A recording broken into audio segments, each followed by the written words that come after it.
And that's okay. Oh.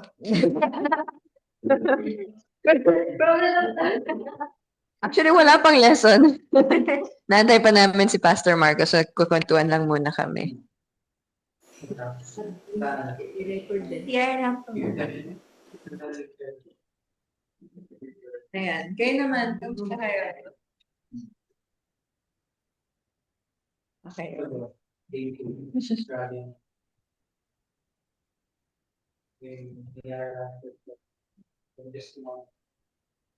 Ayan, Josh, naging sa mic. Hello. Dito sa book, we focus our attention on what we have in Christ more than our troubles and concerns, we will not easily continuously shaken. So, natutunan po doon habang din sa church. Sabi doon, there are talaga hindrances that slowing us down to share sa roommates ko, sa mga tao sa paligid ko. So, ano nga ba yun? Like yung comparison, mas magaling siya na lang.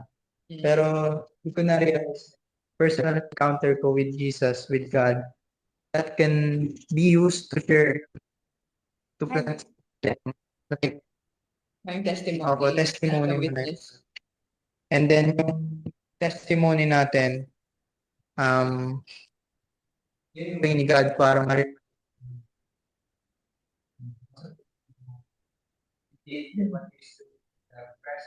yet to do. So, sa pag-aaral na yun,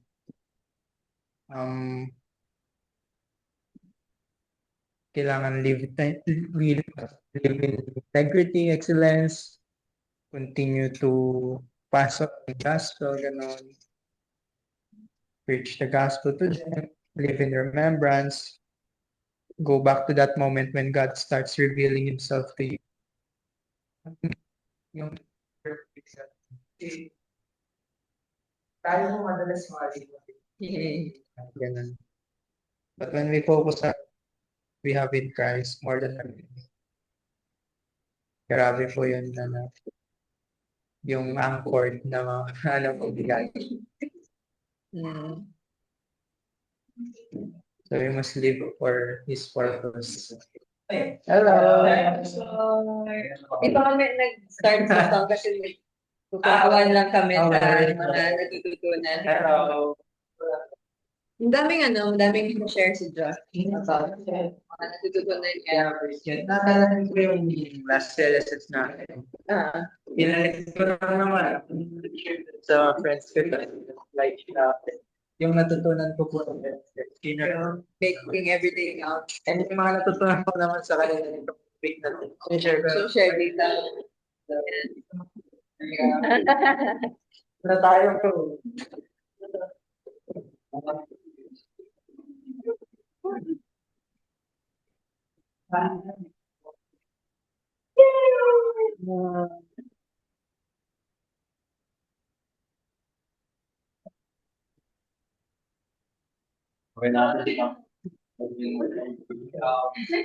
Hello.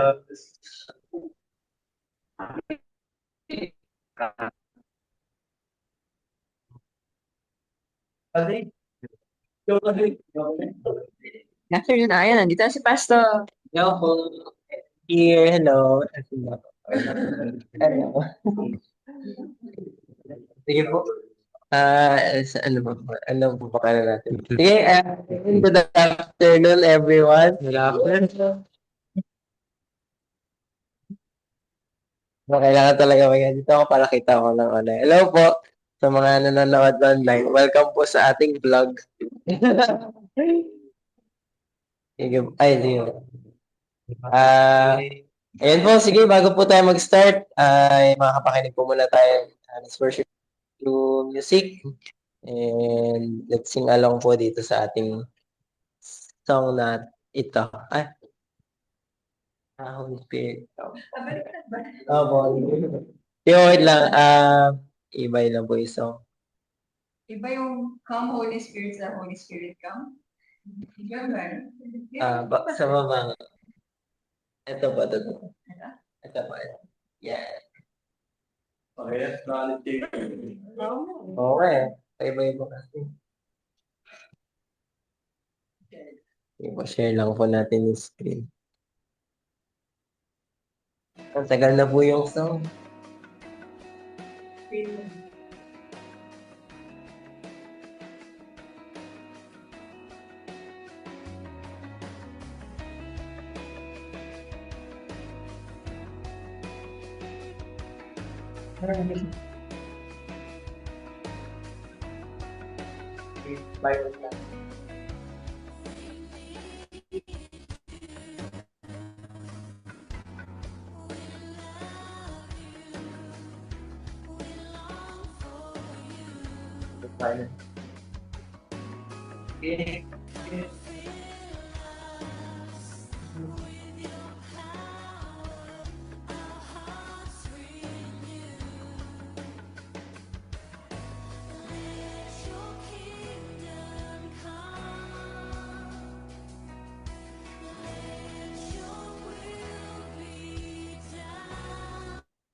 Ayan, thank you po.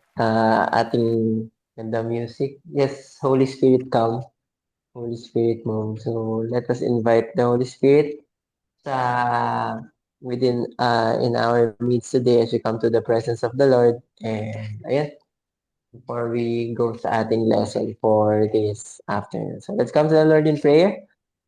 Dear God, Heavenly Father, we thank you and we praise you, Lord, for the time na binigay niyo po sa amin to gather once again, to gather as youth trekkers, Panginoon. Thank you, Lord, sa buhay po ni bawat isa na nandito. Thank you pong dinala at even din, Lord, sa mga people, to those who are listening with us online, Panginoon. Thank you po. We remember, Lord, yung mga wala po sa mga events po ng kanilang buhay, Panginoon, na po kayo ang patuloy na gumabay sa kanila at mag-bless sa kanila, Panginoon. Bless niyo po yung lesson namin for this afternoon. And nawa po ay bless us, Lord, with the Holy Spirit as we go through ito pong devotion namin on how we could acknowledge the work of the Holy Spirit sa buhay po namin, Panginoon. Thank you, Lord. In Jesus' name we pray. Amen. Ayan. So, good afternoon, everyone. Ayan. No, parang ginawa ko na may energy, tapos walang energy. Sige, isa pa, good afternoon, class! Yan. Ewan ko ba kung matigla o hindi, pero yan, ang mahalaga, good ang ating afternoon. So, yan, nagkakawak. I'm happy to see everyone. In English na lang. I'm happy to see everyone again. Especially yung mga matagal natin na hindi na-join dito sa sa LSS tuloy. First Sunday pa lang, LSS na nasa isip ko. And sa ating Sunday school. And even sa mga nakikinig sa atin through online, sila Vitan, sila po yung nandun? Sila Vitan, sila Teacher Susan, si Liam, yan, si Ate Mina. Hello Ayan, po, welcome. Pastor. Hello po. Pastor Marco.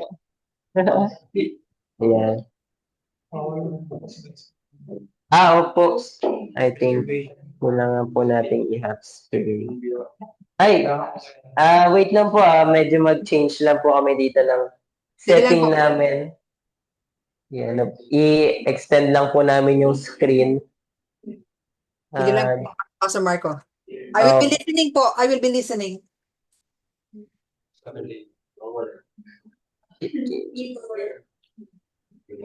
Tama ba? Sige. So, ito ay pwede... sige po.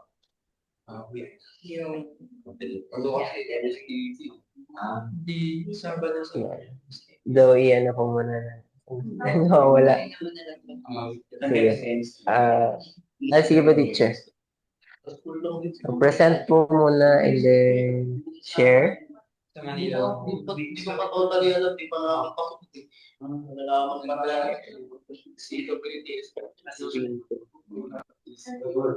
Yan!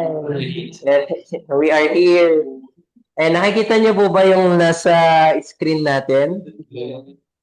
Hindi kayo, yun sila. Nakikita po ba yung sa online? Thumbs up naman siya. Yes po, nakikita. Ayan, nakikita. Thank you po. Thank you, Ate Mina. Nag-lag siguro yung iba. Ayan, so ang ating lesson ba, devotion. Semi. Ang ating i-discuss for today is about the Holy Spirit empowers believers from Acts chapter 2 verse 1 to 13. So meron ba nakakaalam sa inyo kung ano yung text bago tayo magbasa sa Acts chapter 2? May nakakaalam ba niyan? So, isa sa mga pinaka major events na nangyari after nung ascension ni Jesus Christ. Ito yung may mga apostles, nagpe-pray, and then, Sige, Ethan, sige.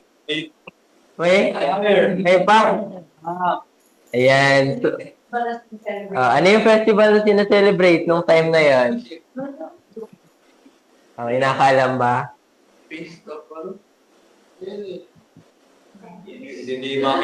Ayan, nasabi na ni Angel, Feast of the Pentecost.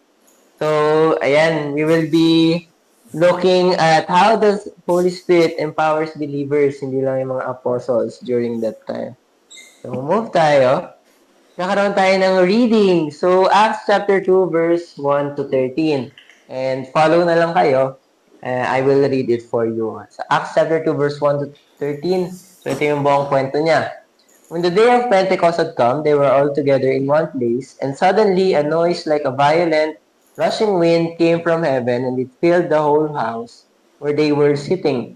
And tongues that looked like fire appeared to them, distributing themselves, and the tongue rested on each one of them. And they were all filled with the Holy Spirit, and began to speak with different tongues as the Spirit was giving them the ability to speak out. Next, now there were Jews residing in Jerusalem, devout men from every nation under heaven. And when this sound occurred, the crowd came together, and they were bewildered, because each one of them was hearing them speak in his own language. They were amazed and astonished, saying, "Why? Are not all these who are speaking Galileans? And how is it that we each hear them in our own language to which we were born?" Parthians, Medes, and Elamites, and residents of Mesopotamia, Judea and Cappadocia, Pontus and Asia, Phrygia, and Pamphylia, Egypt, and the parts of Libya around Cyrene, and visitors from Rome, Jews and proselytes, Cretans and Arabs, speaking in our own tongues of the mighty deeds of God. And they all continued in amazement and great perplexity, saying to one another, "What does this mean?" But others were jeering and saying, "These are full of sweet wine." So they are not full of the Holy Spirit, they are full of sweet wine daw. So bakit? Akala nila, lasinggi ang ating mga apostles. Hindi yung the 12 disciples and the people, the believers of Jesus Christ na nag-gather doon. Now, let's focus dun sa word na tongues.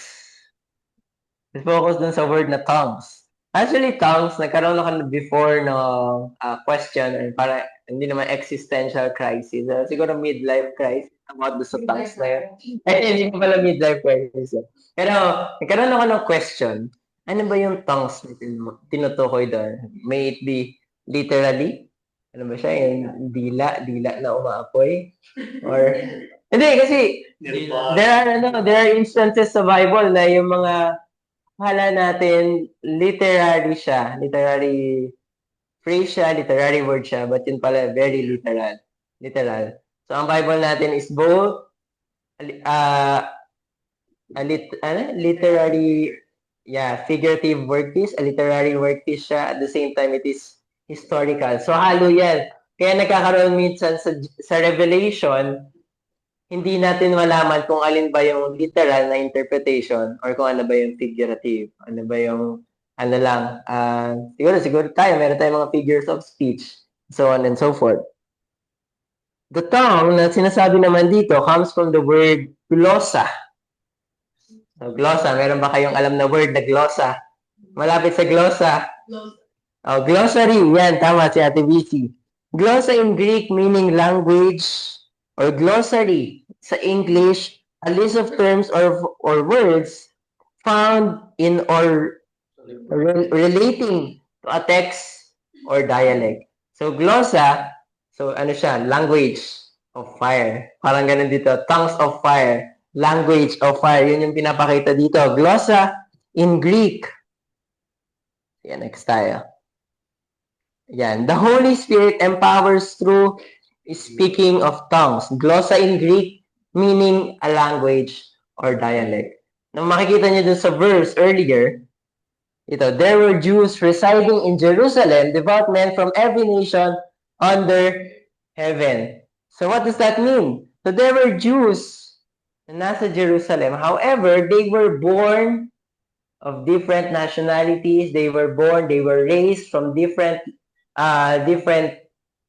languages, different dialects, pero pagpunta nila doon, and then narinig nila yung mga disciples na they were speaking their native language ng mga Jews residing from other places. Hindi, dito makikita natin yon.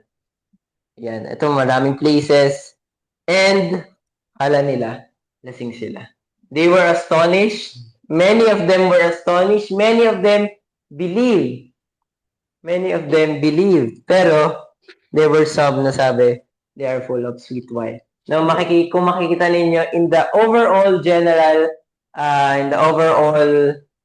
reach ng gospel during nung time na to, isa to sa mga major events kung bakit kumalat yung Christianity across Europe, across Asia. Di ba si Paul, one of the sermons ni Pastor June, si Paul, nung pumunta siya sa Rome, meron ng mga believers doon.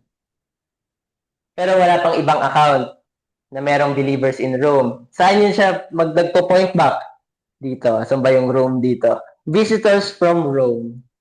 So yung mga naniwala from Rome na bumalik dun sa kanila, sila yung nagsimula ng gawain. And then nung si Paul pumunta dun, meron ng believers from Rome. Kumbaga parang local sila. Now, what can we see from this? Yan. The Holy Spirit empowers believers for the plan of God. Now, Jesus instructed the disciples to go and make disciples of all nations. Yun ang sabi sa Matthew chapter 28, verse 19 to 20, which the Holy Spirit fulfilled through the believers. Now, fun fact, dito, tingnan ko lang yung next slide, hindi ako sure eh. Ayan. Nakalimutan ko ano yung next slide. So, Matthew chapter 28, verse 18 to 20, sinama ko na yung 18, pero 19 to 20 yung Great Commission. 18 to 20, and Jesus came up and spoke to them, saying, all authority in heaven and on earth has been given to me.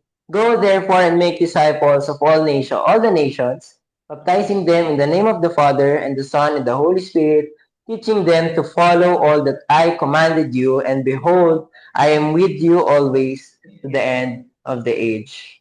Now, from the time of resurrection ni Jesus Christ, up to the time ng Pentecost, may nakakaalam ba dito kung ilang days yun? May nakakaalam ba kung ilang days yung separation? Na kasi kung nakakaalam, ako na magpapaalam sa inyo. Di ba? Ito na lang. From the resurrection of Jesus Christ up to the point nung ascension niya, may nakakaalam ba? 40 days. Now, ano sinasimbolize ng 40 days? Jesus is with the community. He's with the community of believers. Nagpakita siya doon. Ano pa yung isang 40 days na pwede nating ma-recall sa life ni Jesus? Yung sa?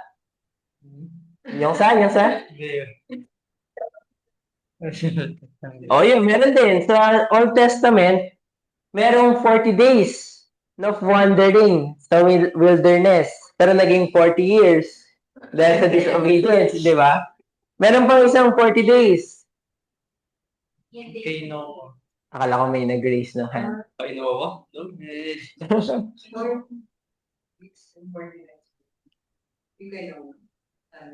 Yes. Oh, 40 days, 40 nights. Oh, di ba? And so on and so forth. Marami tayong makikita na very much consistent. So, merong 40, may 40, may 40. And Jesus Christ, from resurrection hanggang sa kanyang ascension, ay 40 days. Oh, yun, isa pa yun. 40 days. Di ba? Yung tinempt siya niya, no? Oo. 40 days din yun. Gutom na. And then, in between, from 40 days, ay dadagdagan na natin ng 10 days. 50 days. So, between the resurrection and the ascension of Jesus Christ, 40 days yun. Is with the believers, nagpakita siya sa kanila. And then, ascension, after 10 days, ito na yung Pentecost. Kaya Pentecost yung tawag kasi 50. Now, what is the feast of the Pentecost? Ang sabi dito, this is a major Jewish harvest party. Oh, it's a harvest party. Also called Shavuot, or the Feast of Weeks, that happened 50 days after the Passover. 50 days after the Passover. Ano ba nangyari ng Passover? Where God spared the Israelites from the angel of death. So nakikita niyo yung nakikita niyo yung similarities. Nakikita niyo yung similarities, di ba? So merong 50 days nung resurrection ni Jesus Christ, or even on death ni Jesus Christ. From what did God save us from? From eternal death. Foreshadowing. Diba? And then 50 days after, actually, 10 days after sabihin ni Jesus Christ, go therefore into all the world. 50 days after nung resurrection ni Jesus Christ, naging harvest. Feast. Tama ba? Harvest party. Feast of Harvest is one of the main festivals that brought hundreds of thousands of pilgrims to Jerusalem for a big celebration. Very strategic. Diba? Very strategic. And the fact na pinamis to ni Jesus Christ, inutusan niya yung kanyang mga disciples, the Great Commission to go therefore and make disciples of all the nations. Pero well, in fact, the feast of the Pentecost, yung mga nations, yung pumunta sa kanila. So the Lord was preparing them, and the Lord was preparing those people na makakarinig salita ng ating Panginoon. Grabe yung mga di ba? Yung mga similarities. 50 days, the Passover, the resurrection of Jesus Christ, the Feast of Harvest, the harvest of souls for the Lord. O, di ba? Ang ganda nung ganda nung mga similarities between dito. Ngayon, makakita naman tayo ng mga people na ginamit ni God on how the Holy Spirit empowered them sa kanilang mga buhay. So first, makikita natin si Samson. So ito, very much clear. Ito pinapakita sa Bible. From Judges chapter 13, verse 25, from the conception of Samson, from his dedication, na no razor shall touch his hair, and so on and so forth. From the dedication of Samson, and sabi dito, Judges chapter 13, verse 25, and the Spirit of the Lord began to steer him in Mahanedan between Zorah and Eshtaol. The Holy Spirit began to steer him, which means the Holy Spirit empowered him. The Holy Spirit was in him. There are many more examples nito. From verse 14, verse 6, sabi dito, then the Spirit of the Lord rushed upon him, and although he had nothing in his hand, he tore the lion in pieces as one tears a young goat. So ito yung nakakita siya ng lion. Nakakita si Samson ng lion na susugurin siya. But the Spirit empowered him. The Spirit rushed upon him, and he defeated the lion like a goat. So siguro na i-imagine niyo parang pumupunit lang siya ng parang pumupunit lang siya ng papel. Siguro grabe yung empowering of the Holy Spirit kay Samson. Hindi lang 'yun, meron pa verse 19. And the Spirit ano ba 'to? Ito yung when he struck down the men, yung mga nanghuli sa kanya with only a jawbone of a donkey. Sabi dito, and the Spirit of the Lord rushed upon him. Paulit-ulit. The Spirit of the Lord rushed upon him. The Spirit of the Lord entered him. Meron pa. Verse 4, chapter 15, verse 14, sabi doon, when he came to lay, the Philistines came shouting to meet him. Then the Spirit of the Lord rushed upon him, and the ropes that were on his arms became as flax. Ito na yung sinusubukan siyang i-tie ni Delilah. The Spirit of the Lord rushed upon him. And nung sinabi niya na kay Delilah yung weakness niya, yung totoo niyang weakness kasi niloloko niya si Delilah. Kasi syempre ayaw niya sabihin. So nung sinabi niya na talaga kay Delilah, meron naman makikita doon the Spirit of the Lord left him. So, may i-discuss natin yan. Pero, nagkaroon pa ng isa pang I would say empowering from the Holy Spirit. Kasi he asked the Lord, sabi niya dito, nung mamamatay na siya, actually bulag na siya nito, captive na siya, sabi niya. Dun sa young man na dalhin daw siya sa pillars. So, masasabi natin, the pillars were the house rest. Masasabi natin yun yung pinaka-poste. So, siguro, kung i-imagine natin, merong 4 na poste dito. Sabihin natin papel itong tablet. May 4 na poste dito sa kanto. Tapos, may isa pa dito sa gitna. Bakit? Para hindi siya naka-curve na ganito. Kunyari lang imagine niyo. Para hindi naka-curve na ganito, kailangan may isa pa sa gitna. Sabi niya, bring me to the pillar where the house rests. And then, as we all know, yun yung una niyang tinibag. So, dahil yun yung parang masasabi natin isa sa mga main foundation ay nag-cave in yung buong temple. So, those are the instances sa life ni Samson na in-empower siya ng Holy Spirit. Next, we have si Saul and si David. First is wait lang, asa ba? Ito, si Saul the frustrated king or the tormented king, I would say. Ito si David playing the harp for King Saul.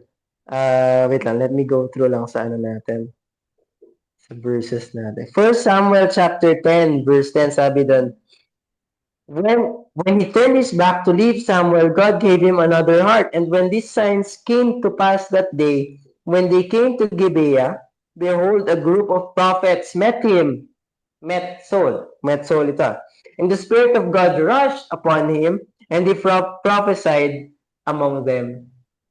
So, meron daw mga prophets na pumunta, and then si Saul, anointed as king na siya nito. Pero parang medyo hindi pa niya tanggap na king na siya. Pero, si Saul mismo, siya mismo yung nag-prophesy sa mga prophets. So, in-empower siya ng Holy Spirit. The Spirit of God rushed upon him, and he prophesied among them. Next is chapter 11, verse 6. Ito na yung merong nanunugod. Meron nanunugod sa isa doon. Siguro medyo hindi pa niya tanggap yung pagiging king niya dito. Pero dito parang nagkaroon siya ng name. In this situation, nagkaroon siya ng name as king. Kaya nagkaroon siya ng mga followers. Sabi na, and the Spirit of God rushed upon Saul when he heard these words, and his anger was greatly kindled. He took a yoke of oxen and cut them in pieces and sent them throughout all the territory of Israel by the hand of the messenger, saying, who does not come out after Saul and Samuel, so it shall be done to his oxen. So dahil doon nakapag-amass siya ng isang army to fight yung mga invaders sa land ng Israel. So yun ang nangyari. And the Spirit of God rushed upon him. Ito pala. Si David, si last. 1 Samuel chapter 16, verse 13. Ito nangyari mismo nung sa anointment. Nung in-anoint si David as king. Then Samuel took the horn of oil and anointed him in the midst of his brothers. And the Spirit of the Lord rushed upon David from that day forward. And Samuel rose up and went to Ramah. So makikita natin parallel. Lahat, the Spirit entered, the Spirit of God, the Spirit of the Lord rushed upon him. And then after nung rushing na yun, nagkakaroon ng what? Kakaroon ng extraordinary feat. Nagkakaroon ng extraordinary feat. What? Si Samson, bigla siyang burst of strength. Biglang lumalakas si Samson. Next, si Saul. So from being a shy, timid guy, demure, naging extrovert siya, naging matapang si Saul bigla. And then si David, as we all know, yan, naging king din siya. He even slayed Goliath by using a slingshot. Diba? So what can we learn from this? The indwelling of the Holy Spirit. Now, one question, is it possible to lose? Na meron na tayong answer dito. Of course, it's not. It's not possible to lose the indwelling of the Holy Spirit. Pero kagaya nung nangyari dun kay Saul, kay Samson, it says there na the Spirit of the Lord left him nung pinutol na yung buhok ni Samson, nung nagkasala si Saul, and so on and so forth. The Holy Spirit, once it enters a person, He can never leave them. Pero ang question doon, sabi sa Psalm chapter 51, verse 11, ito ang prayer ni David, sa Psalm ni David. Do not cast me from your presence or take your Holy Spirit from me. Or take your Holy Spirit from me. David asked for the Spirit of God to remain with him, and of course assumes that he could eventually leave him as well. So ayun nga, naging example dito, the Holy Spirit left Samson, nawala yung extraordinary strength ni Samson. The Holy Spirit left Saul, and then nung inalisan ng Holy Spirit si Saul, anong pumalit? At tormenting spirit, di ba? Now we should not assume that these passages teach that Saul and Samson lost the Holy Spirit. Yun ang ating belief na once the Holy Spirit is within us, ay hindi tayo alisan nito. A second view, this holds that it was not the indwelling of the Spirit that left, but a particular anointing or empowering of the Holy Spirit. So it could be explained. Now, there is this belief na pwedeng tayong alisan ng Holy Spirit since yun ang parang compartmentalized or like parang separated siya. Yun yung during the time ng Old Testament, and sa atin sa New Testament, New Covenant. However, meron din namang isang belief na sinasabi na it's not the indwelling of the Holy Spirit, but rather the anointing or the empowering of the Holy Spirit. So ako personally, may mga times na nararamdaman ko ito. As Christians, as believers, we have the Holy Spirit upon us. Pero may times, do you ever feel na nanghihina kayo? Nanghihina kayo. Probably because there is something hindering you from connecting to God. Sometimes it is a sin that you have committed na hindi niyo pa na-ask kay Lord for forgiveness. Sometimes there are moments na we rely too much sa ating mga capabilities, sa mga talents, mga gifts, na ultimately galing naman talaga kay Lord. So these are the times na parang hindi natin maramdaman yung Holy Spirit that is working with us. Parang kinakahon natin yung Holy Spirit in our lives. When in reality, the Holy Spirit can do extraordinary things sa buhay natin. He will not leave. Yun yung promise ni Jesus Christ sa atin. Sabi sa John chapter 14 verse 16, ito ang prayer, Jesus Christ, and I will pray the Father, and He will give you another counselor to be with you forever. To be with you forever.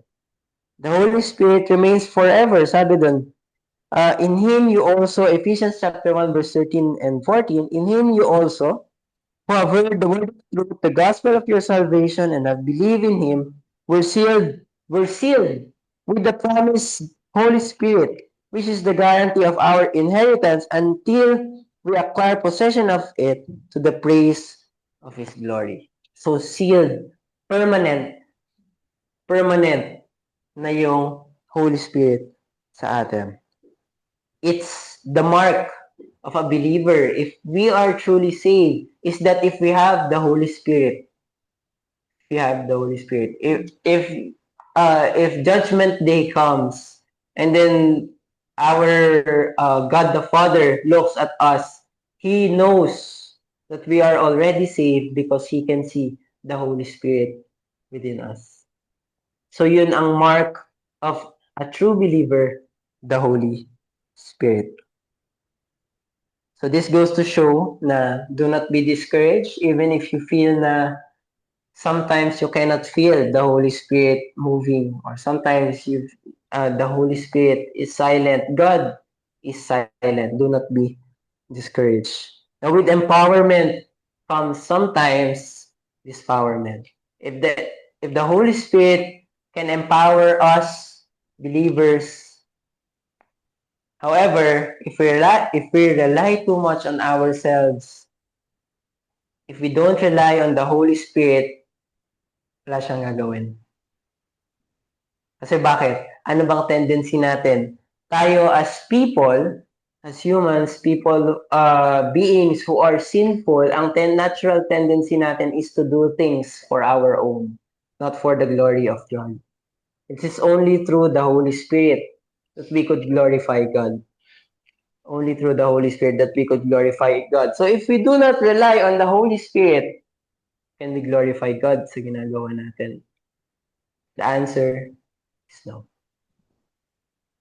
It's only through the Holy Spirit. So the Holy Spirit empowers us. At the same time, we let the Holy Spirit empower us. So that everything na gagawin natin is of glory sa ating Panginoon. Glory sa ating Panginoon. Now, the people who attended the Pentecost were amazed by what they heard, people of many nations. Now, this goes to show na I think hindi naman lingid sa kaalaman ninyo na there are beliefs even in the Christian circles na speaking in tongues is the proof of the work of the Holy Spirit, the indwelling of the Holy Spirit sa buhay nila. So may mga Christian circles na gano'n. But this is also a warning for us that this, again, kanina na-discuss natin, speaking in tongues is speaking in different languages, not speaking gibberish, not murmuring random stuff. Ayun. Hindi, pero ano? Buti naman, may kaklase po akong ganun dati ng grade 10. Pag nag-pray kami. Ganun na natin.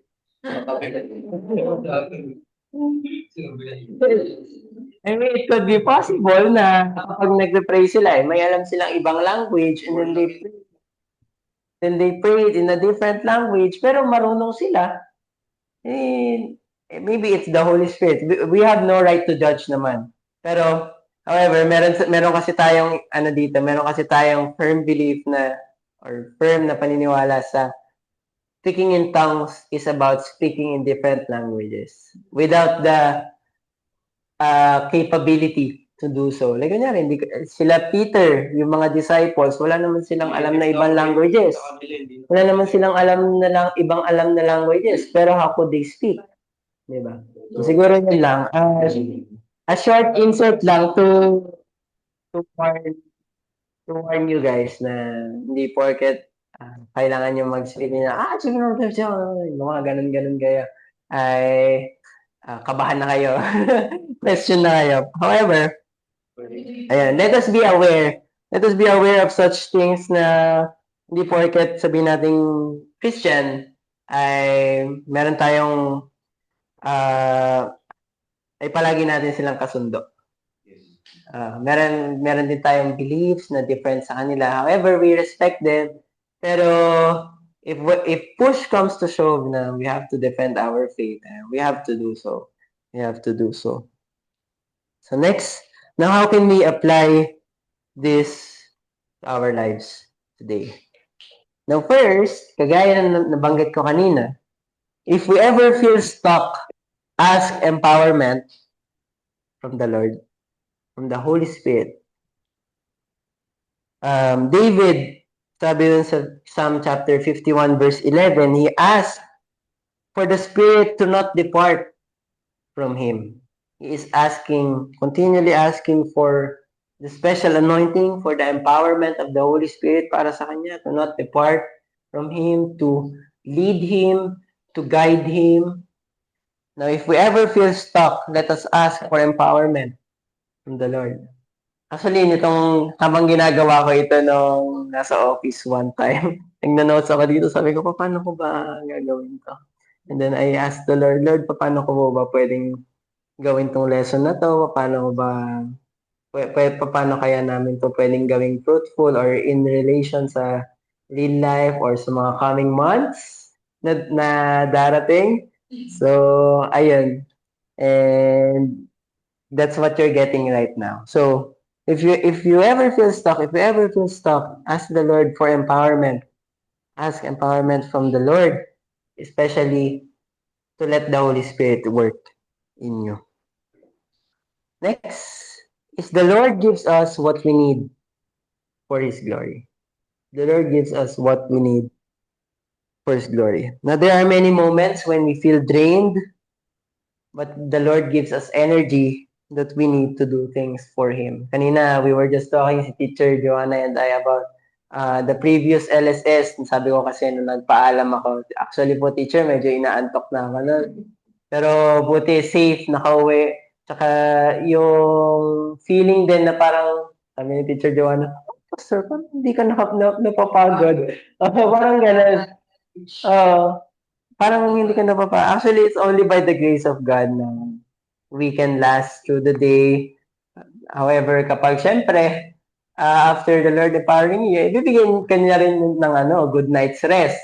The Lord gives us what we need. For the day, He gives us the energy. For the night, He gives us a good night's rest. Pag higa ko ng kama, tulog kagad. Tulog kagad.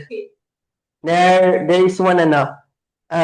is one situation na hindi ko makakalimutan. Now, during Commando Evangelism, during sa Phoebias, meron akong soft-spoken, demure, introvert friend. Lalaki to. Lalaki.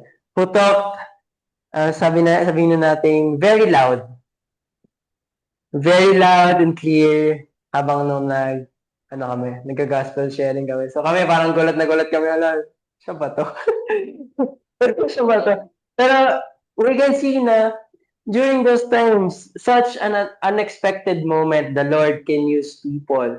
The Lord can use people. The Lord gives us what we need. Si Samson, nung kailangan niya ng lakas, the Spirit of the Lord rushed upon him, so binigyan siya ng lakas. He tore the lion to pieces. Si Saul, nung kailangan niya ng tapang, kailangan niya ng leadership to lead Israel, kasi nga, mahihain siya, timid siya. The Spirit of the Lord rushed upon him and He gives him kung anong kailangan niya to lead the people. Si David, same situation. Nung kailangan ng victory ng Israel, siya yung pinadala ni Saul. Nag-volunteer siya. And then hinayaan siya ni Saul. But then he achieved victory for Israel. Kasi anong sabi niya doon? Who is this? When yung nangyari kasi nung tinotont ni Goliath si David, parang I will feed your flesh to the birds of the air and so on and so forth. Pero ang sabi ang main point ni David, the name of the Lord be made known to the nations. So the Lord gave him victory over Goliath. So the Lord gives us what we need for His glory. May it be sa requirements natin sa school, hindi na pala natin. Sa requirements sa school. Pero in the things na kailangan natin gawin, may it be, we could say we feel lacking. But the Lord will give us what we need for His glory. Ayan. And then lastly, ask for empowerment with the heart aligned with God's heart. John chapter 14 verse 13 sabi doon, whatever you ask in my name, this I will do, that the Father may be glorified in the Son. Therefore, let us ask for empowerment with the heart aligned with God's heart. So when we ask for empowerment, we acknowledge that we cannot do these things para sa or on our own. We are not doing these things for our own, but we are doing these things. We are asking for empowerment from the Holy Spirit, from God and for God. From God and for God alone. Ask for empowerment with a heart aligned with God's heart. And mahugulat kayo. You will be surprised sa kung gaano katindi kumilos yung Holy Spirit sa buhay ninyo. Makikita ninyo yan. Mararamdaman ninyo yan. So, ayun na ang ating lesson for this afternoon. And thank you very much. God bless you all. Ayan. Bago pala tayo mag-end, teacher, for announcement po. Ayan, meron kasi tayong announcement. Alam niyo na. Alam niyo na pala. Okay na. So, for our announcement, magkakaroon kasi tayo ng, is it EE or EV2 po? Magkakaroon tayo ng EV2. So, ano ba yung EV2? EV2 is Everyday Evangelism. And ano siya, it's a set of workshops and trainings na gagawin natin. Actually, starting from August up to about second week of October. So, ano ba gagawin natin doon? We will be learning how we could engage with the community, especially through workshops and trainings, paano tayo makikipag-communicate with unbelievers, how we could share the gospel to unbelievers. So, sino ba dito yung mga naka-attend nga ulit ng last time yung namigay tayo ng tracts? Yan, kila Kuya Nato. Ayan, marami rin pala. Ayan, nagtaas eh. Ayan, so, nagtaas. Ito rin, sa online din natin. May mga nagtaas din. Yan, si Beitan, yan. Si Iya din nandun. Si Liam ba nandun rin? Si Liam parang hindi. Yes. Were you there? Were you there, Liam, nung nag-sharing tayo ng gospel track? Ano po? Yung namigay ng gospel track, nakasama ka ba doon? Ano po ba yun? LSS, matagal na. I think last year. Pero if you have no recollection, baka... Wala po ako dun. Yeah. So, ayan. So, Everyday Evangelism or EV2 would be held during youth time.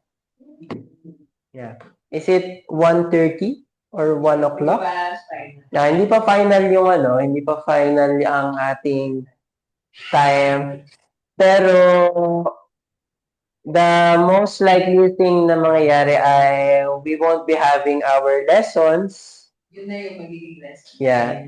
We won't be having our lessons or even LSS for 2 months lang naman. So, ang mangyayari, we encourage all of you na nandito, if you could commit at the same time, kahit hindi kayo makapag-commit ng 10 weeks, ay to still attend sa ating mga trainings. Si Ethan po naiiyak kasi hindi na siya makaka-join sa atin since may klase na siya. Pero ayan. So, sana hanggang first sem lang yung Sunday na NSTP. Hindi ba pwedeng pumili ng ibang NSTP? Di ba? Correct po assign. Correct po. Sige. Teacher, baka po may na-miss ako. Hindi po ako ready sa announcement. Pero, based dito sa, dun sa naging lesson ni Pastor Marco, na-experience nyo na ba yun? Yung na-feel nyo na-feel kayo ng Holy Spirit? Na-experience nyo na ba yun? Ito po, actually, question po natin yan. Actually, may question pala. Ayan. Sige ka. Or, sige, pwede yun yung, are there situations in your life that you feel the Holy Spirit working through you or empowering you? Or kung hindi naman, pwede rin ito, in what situations do you often feel powerless? And then how do you cope with it? Right now. Right now. Why? Online tips, pwede rin po kayo mag-answer sa chat or you could unmute para po marinig namin kayo.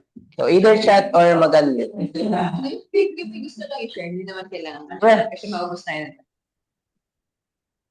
idea mo na. Idea daw po muna. From the ate.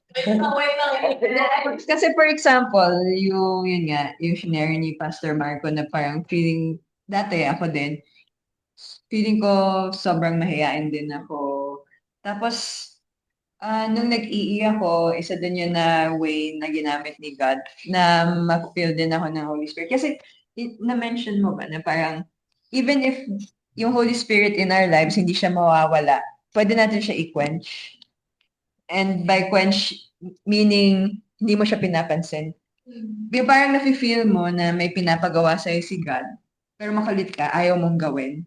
So parang nako-quench mo yung Holy Spirit. Parang hindi mo siya pinapansin hanggang later on, namamanhid ka na sa leading niya. Kasi pwede yun mangyari. Na-experience mo naman yun. Yes, kasi ano din yun parang the more na sundin mo siya, the more din na mas magiging easy for you to follow. Pero the more na ignore mo siya, the more din na magiging easier for you na ignore siya. So, yun yung pag nag-quench mo siya, pag hindi mo siya sinusunod. So, dapat, pag na-feel natin na may leading tayo from God, paano mo malalaman kung leading from God? Ako nalalaman ko kasi ayokong gawin, personally. Alam ko na makakabuti to sa taong to, pero ayoko siyang gawin. Pero na-feel ko kailangan ko siyang gawin. Doon ko nalalaman, si God. Nililid ako ng Holy Spirit para gawin to. So, okay. Kasi, it's not my decision eh. I mean, I would never think of doing this. Pero nafe-feel ko na kailangan ko gawin, di ba? So magagaling yun if not from God, di ba? So, isa yan sa mga ways ko how to know if it's God's leading. Pero kayo, na-experience nyo na ba din yun? Na pinapagawa ni Lord sa'yo. Bakit gagawa siya ng Hindi naman siya. Pero ang tama na rin kasi parang habang listahan na rin yung magawa nila. Pero ayoko siyang gawin. Kasi makulit nga kasi. Pero gumagawa talaga siya ng paraan para ibalik ka doon. Umano ko na, dumaan ko na, hindi ka dito. Parang lalo siyang gumagawa ng paraan para gawin mo yung bagay na yun. Kahit na ayaw mong gawin, gagawin mo na lang kasi yun talaga yung gusto niyang gawin mo. Yeah. Kasi yun yung yung natural nating gawin. Kung ano yung masarap para sa atin. Ano yung makaka-benefit sa atin. Pero once we start thinking of doing na makaka-benefit sa iba, parang bakit sa mind ko? Kailangan ko ba talaga itong gawin? So parang pag ganun, isipin nyo na baka nililig kayo ni God na gawin yun as a person. Yun, isa lang yun sa mga example na pag-lead ng Holy Spirit. Iba pa yung, yun nga, nagkakaroon kayo ng confidence choir sa pag-share ng gospel. Yung bigla na lang, alam mo kung anong sasabihin. Ayun, isa din yun. Bigla ko nagka-urge. Oo, yun din. Bigla ka nagka-urge na i-approach na may ginagawa ko dito. Ba't approach na? Sa mga namigay ng tracks dyan before, na-experience nyo ba yun? Yes. Oo, noong una ka ba, pero Habang tumatagal, siyempre, pagkatagalan, nasasanay ka na. Like, parang normal na lang din sa'yo, ganun.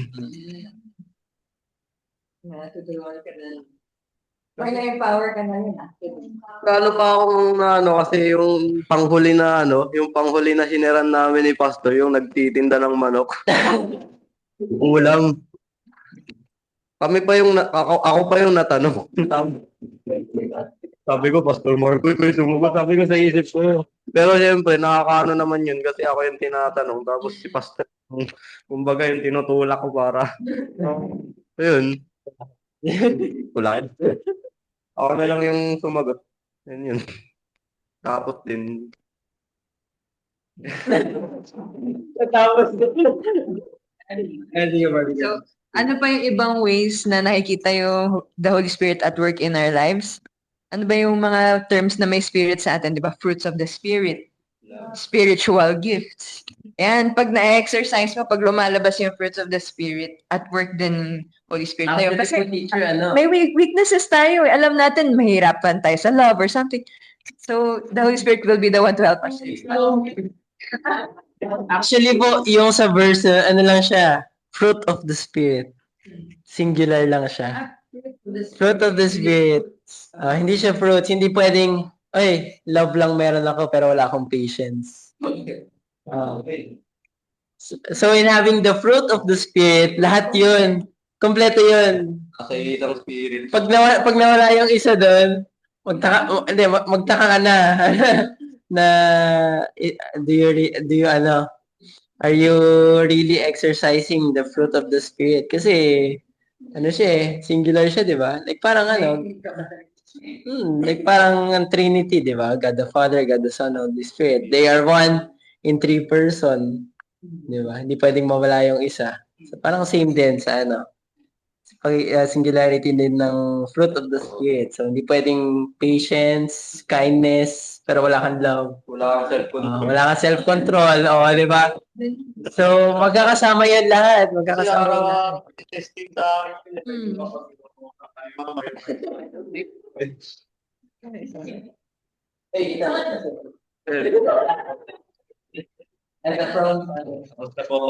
Actually, nung bata ako, naisip ko, ay, self-control yung pinakamadaling fruit of the Spirit. Oh, nakakontrol ko yung sarili ko. Yung pala pinakamahirap. Kami rin po tinanong ng Limano. Kaya nung bago namin, nakita ko na meron ng gospel track dun sa kanila. Kinuupuan niya. Sabi ko kay Pastor, bibigay ko pa ba ito, Pastor? Tapos nung kinuha niya, tinanong niya kami. Ano ba tanong niya? Kalimutan ko. Oh, may nakausap din kami nila Josh, yung matagal din, ang daming tanong. Very, Catholic. Catholic. Ayan, so, ayun, ang ganda nung moment na meron tayong recollection na ganito, no, na we went out to the community na tayo ay nakapagbigay. Although hindi tayo, sabihin natin, hindi siguro lahat nag-share or walang opportunity na makapag-share, but only to give the seed sa nila na at least they have somewhere to start.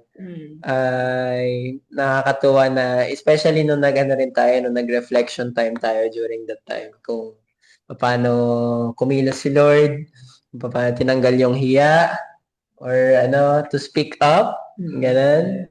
Kung paano yung mga people na pinupuntahan natin, willing silang tumanggap, although may iba na hindi. Pero, tsaka yung iba, yung mga grupo-grupo pa, na sabi, uy, ito si baka kailangan niya. Taxi kayo. Ayan. Pero, if you want to have itong mga more experiences na going out to the community, and syempre, with that, kailangan natin, we need to be equipped. We need to be equipped kung how we could handle the word truthfully, and how we could handle the word truthfully. So, meron akong, may quote akong na Success in witnessing. Hindi po. Meron po akong naalalang quote. Nakalimutan ko kung kanino to galing. Let us, ang term nito is, let us handle the word of the Lord with the fear of mishandling it. Let us handle the word of the Lord. So, in terms, let us study, let us be fully equipped on how we could share the word. How we could share the word truthfully and faithfully to others. Sige. Yan. So, may iba pong paalis na. Sure. And so, may way na po ako sa EE. Opo, actually, tapos So, EE magsistart sa August. So, ang ina-ask namin Sino dito ang kaya makakommit ng 10 sessions? Tuloy-tuloy walang absent. Kaya niyo ba Survey yun? lang. Parang survey lang. Survey lang mo. Not for attendance muna. Or sino may gusto mag-commit? For 10 Sundays. 10 Sundays. Even sa Tapos, online. Ano siya, hindi siya nag-end ng 3 kasi natatapos yun ng 3. Lalabas pa, may kasama siyang OJT. So, most probably matatapos mga 5 pa. So, kaya nyo ba ng ganong klaseng commitment? Si James kaya. Si James, kaya. Sige, Okay. survey lang naman. Survey pa lang. Not to put you in attendance pa. Okay, so yan ang ano nila. Kung kaya nyo ba Si mag-commit Batan? ng 10. Ayan, naka-raise na hand si Batan. Naka-raise hand ka, Batan? Batan, ano siya? Oh. Kailangan face-to-face. Hindi siya pwedeng online lang. Kaya mo ba? Kahit face-to-face? Yes naman po. Wow. Opo. Sige, Batan. Sige. Okay. So at least we have two. Sino Si pa? Cash ba? May pasok ka ba? Oo. Ngayon, may pasok ka? Wala pa. August pa mag-start. So pagdating na August, hindi ka na makapunta ng church o anong plan wait lang, mo? Batan. Ano naman po? Uuwi ka ba ng weekend or Wait lang, ka? Batan. Ay, Yes, Batan. Ay, nakala ko po ako yung kausap ni Ate Joanna. Ay, si Josh. Yeah. Kasi may pasok na si Josh ng August, so hindi siya makakommit. So, ina-ask ko siya kung ano yung plan niya. Uuwi ka ba every weekend dito? O magstay ka lang sa Parañaque? Nag-i-stay ka. So, yun, hindi siya talaga makakommit for that. Kasi pwede pa rin naman mag-attend ng sessions. Wala lang certification. Yeah. Pero may matututunan ka pa rin. Yeah. Pero ang gusto talaga din ni Pastor Jun yung mag-commit as much as possible kung kaya naman. From online, baka meron pang may gusto. Commit ka? Pupunta ka? Sa mga kauwi ka ng weekends. 10 weeks siya eh. Hanggang first week ng October. Tapos may graduation pa siya. Mamumove lang naman. Mamumove lang. Yeah. Yung mga lessons natin, mamumove to make way dito sa EE. So actually, medyo matagal na din pinaplan ng evangelism team. Si Attorney Desi, Teacher Joyce, matagal na nilang gusto ituro sa youth ito actually. So ngayon lang siya magagawa talaga. Push through. How about si Ray? Kayo ba? Kaya niyo? EV2. Evangelism, everyday evangelism siya. So, bibigyan ka niya ng parang guide how to share the gospel. Yes, gagawin ko na. Pero sa start, ano lang siya, parang training siya, di ba? So, may magtuturo, tapos i-try nyo sa isa't isa, parang sample. Tapos mag-share sa labas, pero paunti-unti lang. So, kung ang natutunan nyo lang how to do the survey, yun lang yung part nyo. Tapos may kasama kayong trainer who will do the rest. Tapos, the more na mas madami kayong matututunan, kung part 1, alam nyo na, kayo na mag-share ng part 1. Tapos yung trainer nyo will do the rest. Hanggang later on, kaya nyo na yung buo. Kayo na mag-isa. Gradual na ba? EV2 kasi everyday evangelism. EV, everyday. EV, evangelism. Di ba dapat E squared, B squared? EV squared nga siya. So, Yeah. EV2. Everyday kasi EV, di ba? Everyday. Imagine mo EV Evangelism. squared.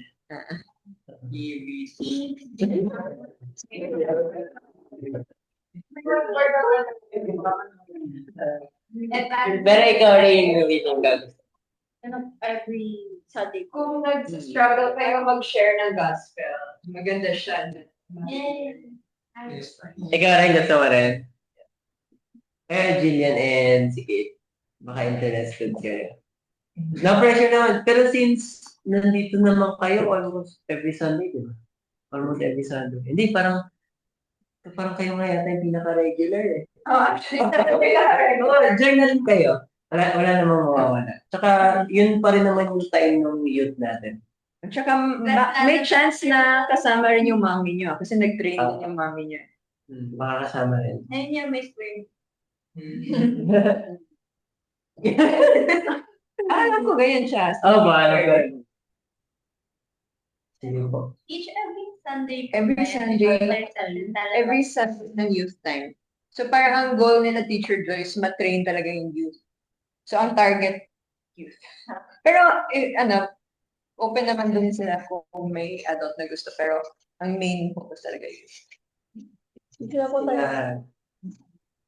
Yun na yung magiging youth na. Kasi lessons din yun na makakatulong sa inyo. Ikaw, Zaki. Si Zaki, tahimik ka.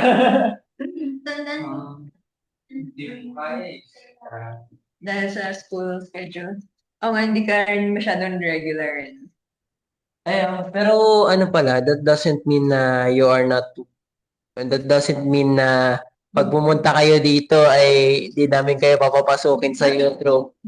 Ano lang, punta pa rin kayo and we will try to accommodate you. Siyempre, since kung gusto nyong mag-sit-in, kung gusto nyong, although, if yun lang ang magiging downside, if you cannot commit, siyempre, putol-putol yung lessons na maaabutan nyo. Kailangan nyo i-take siya ulit if you want to. Yeah, pero if you want to have an idea na kung paano ba mag-share ng gospel, feel free na umattend. Tsaka, you are more than welcome na sumama sa workshop na to. Yeah. So, ayan. Every Sunday po ba, at mag-training po tayo, we will go out po. So parang yun na rin po yung LSS natin kasi every Sunday. Gusto nyo paglabas ko last Sunday, after lumabas, pwede tayo magtambay ng a little bit more, ganun. Gusto nyo? Pwede din. Sige. Pwede namin i-suggest kay Pastor June. Kasi usually baka mga 5 tapos na pwede tayong kumain ng dinner somewhere. Ganun, cash ganun. Okay, pwede.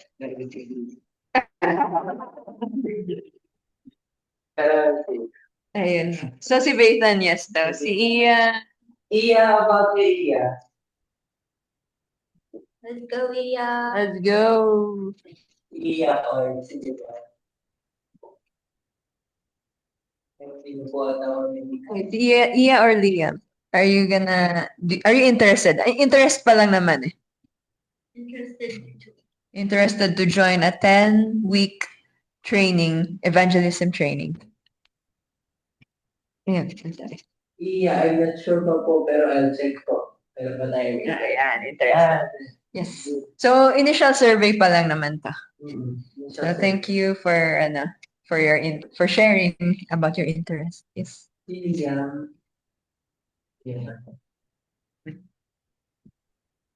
How about you, Liam? May klase pa sa iyo. Saka masyado siya nakasalalay sa availability ng parents. Ng parents? And then yung problem kasi after na OJT, paano sila uuwi? Kaya nyo bang umuwi na without your parents? Yes, bro. Sila Jillian, at least kailangan Commute ka ba? Hindi ka nagko-commute.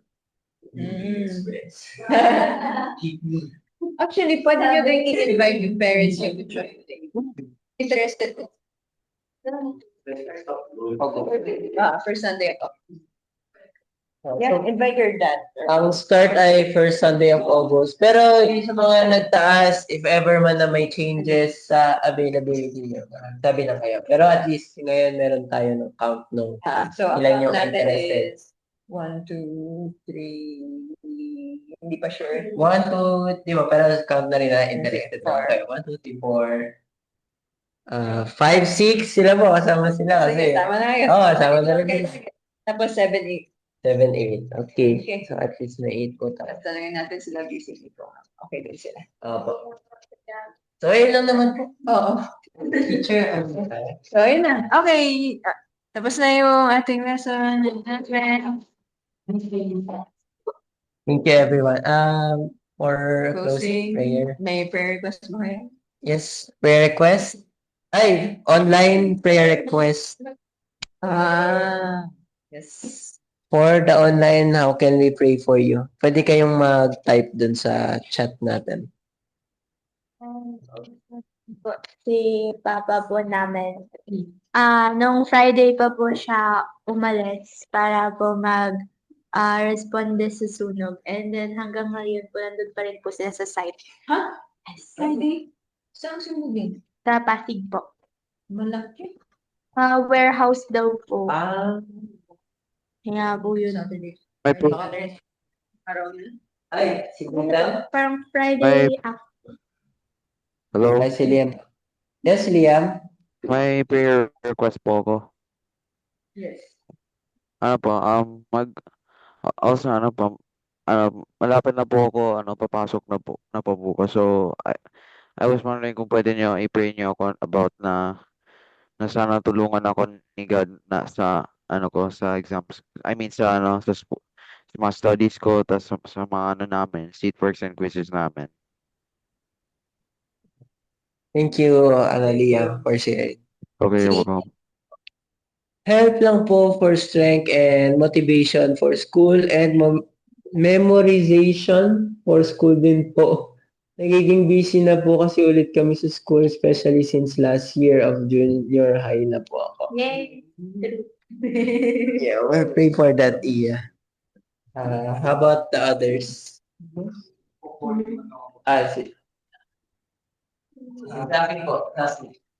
Yung sa scholarship ko po, hindi ko po siya na-renew. So sana po payagan pa rin po ako ng head ng scholarship na ma-renew ko po yung scholarship po since yun nga po na-late ako. And hindi pala yung last grades ko. So yun. Ay pasa pansamantala kasi yung grades ko nung bago, ng second sem is hindi pa tapos since nag-down po yung grading website namin na system. So yun po is yun po yun sa naging dahil bakit di ako nakakapag. So yun, Sana i-consider. consider po na rin nyo po yun.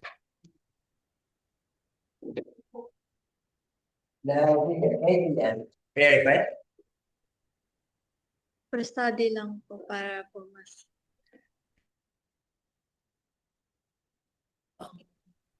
Agad na, parang sa iya motivation na. Let's eat. Yan na. Sige, yan pala na. Ako din po, ganun lang din po ako. Motivation. Ang time management. Talaga. Sige, let's pray para sa ating prayer. Father God, we thank you po once again for this time and kapag-check your stance po kami. Thank you, Lord, for the lesson of Pastor Marco. Thank you, Lord, for sending the Holy Spirit to help us, to be with us, and never to leave us. Thank you, Lord, na the Holy Spirit empowers us to do things na hindi po namin kaya on our own.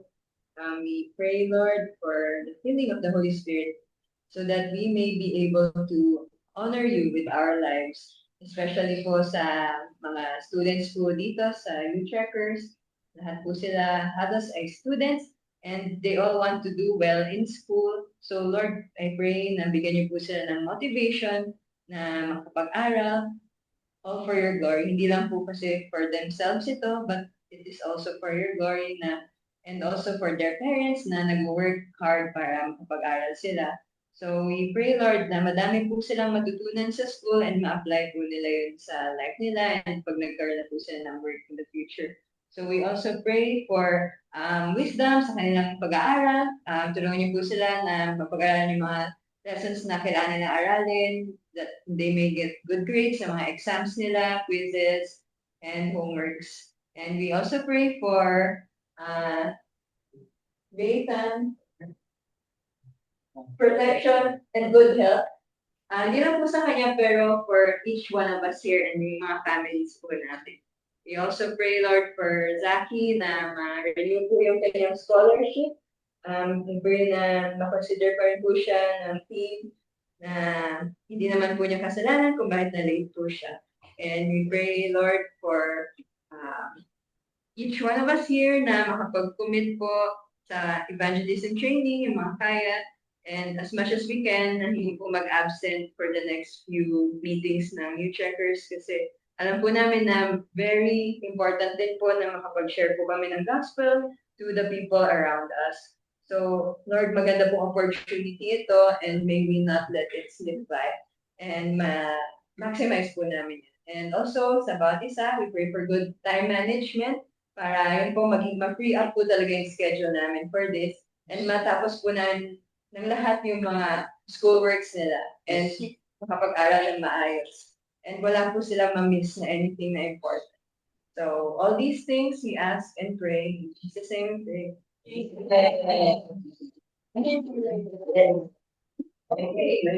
picture and then go. Okay, Mina. Kunin mo na pala ang mic kanina. Narinig niyo ba ako kanina? Ate Mina, ikaw na bahala sa picture dyan.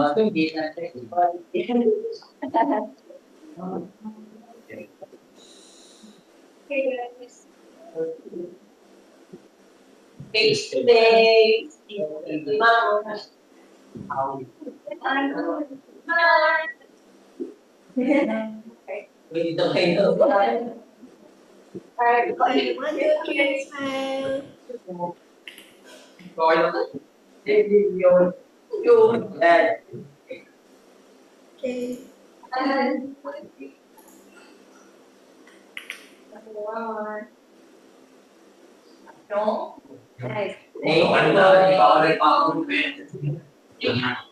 Guys, back na lang sa chair.